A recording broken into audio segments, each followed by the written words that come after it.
برو عزیزم. سلام زنده داشت جان. سلام، چطورین؟ من خوبم. جایی دارید میری؟ آره داشتم میرفتم بازار. تو پارکینگ که ریکشا ندیدم. میرم بیرون یه ریکشا میگیرم. خیلی بده. مانتی ماشین داشته باشه و زنده داشت با ریکشا بره؟ داری منو شرمنده میکنی. ها نه اصلا اینطوری نیست. اگه اینطوری نیست پس تو ماشینم بشینیم. بهم دستور بده که مانتی برو منو ببر بازار. نه ممنونم. بهونه فایده نداره. باید حرف مانتی رو قبول کنی.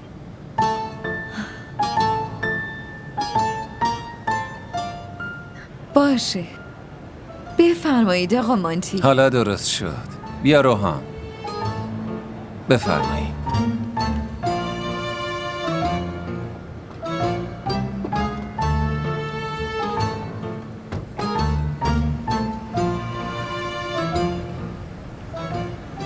شما خواهر کوچیکتر نداری؟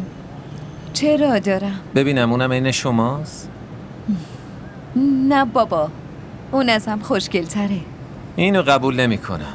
میتونه مثل شما باشه ولی نمیتونه ازتون خوشگل‌تر باشه. حالا چرا از خواهرم میپرسی؟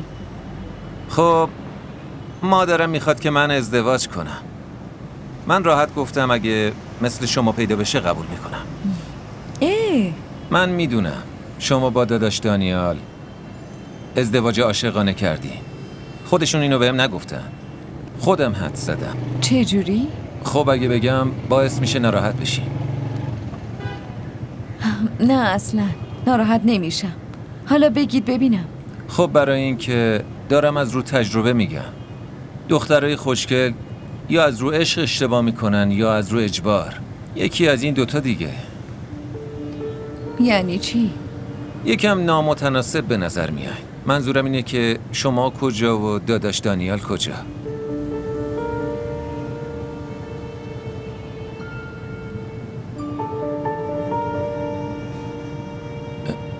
ناراحتتون کردم؟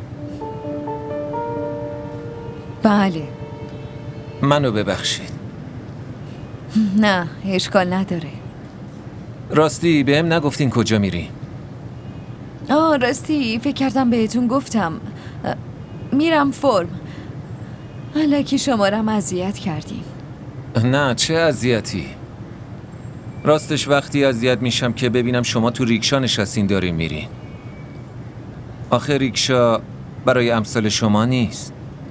شما باید تو مرسدس بشینید. منم دارم این ماشین رو میفروشم. تو فکرشم یه مرسدس بخرم. شغلتون چیه؟ این روزا کی به شغل کار داره؟ میگن چقدر در میاری؟ باشه همینو میپرسم. چقدر در میاری؟ تقریبا 800-900 هزار تا. ماهی 800-900 هزار تا؟ بله. وای.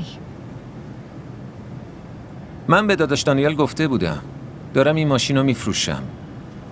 ماشین بدی نیست. بعدش؟ گفتن من پول ندارم. منم گفتم الان ندارین کم کم بهم بدین.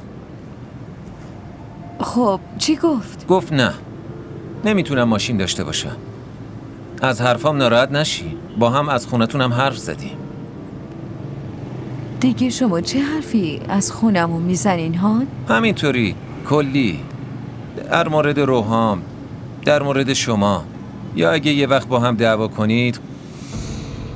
البته حرفای دعواتون رو اکثرا قایم میکنه. من که خیلی حرف نمیزنم.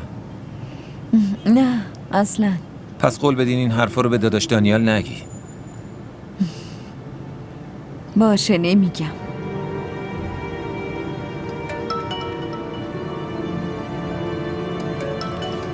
کیه زنگ میزنه؟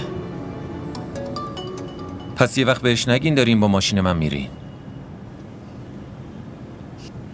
الو. ریکشا پیدا کردی؟ نه دارم با ماشین میرم. انوشه اومد دنباله؟ انوشه نه، مانتی.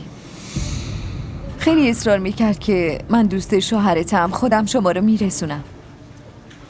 کی گفته اون نکبت دوست منه ها؟ اون بیشور. اون یه آدم عوضی احمقه.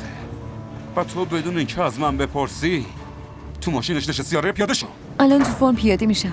اومدی خونه حرف میزنیم، چیزی نیست. حرفی که دارم میزنم و گوش کن مهوش. به اون نفهم بگو ماشین رو نگه داره.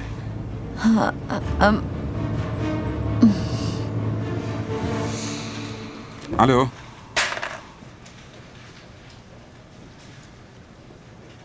به رئیس بگو کار واجب پیش اومد رفته. خیلی خوب.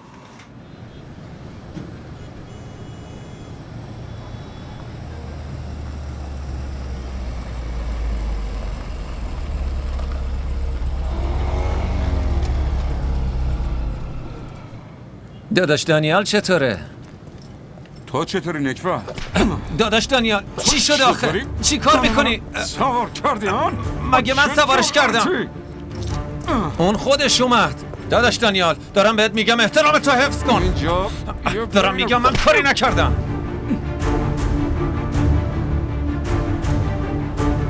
تو خودت نمیتونی زن تو جمع کنی. منم به زور نبردمش. از خودش بپرس برای چی با من اومد.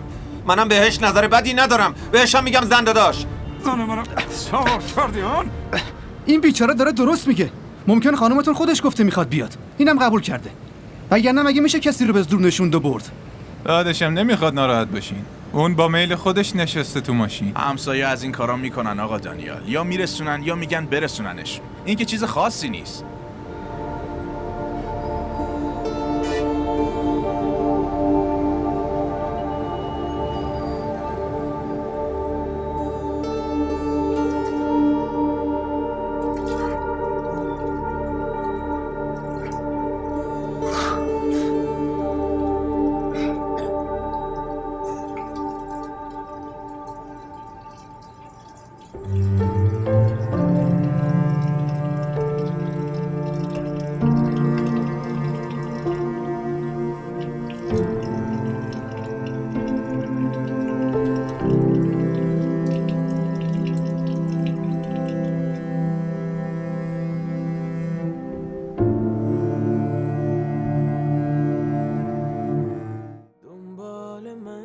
همراه ما باشید و فراموش نکنید که سابسکرایب کنید تا بهترین سریال ها را با دوبله فارسی از تلویزیون دیدی تیوی تماشا کنید.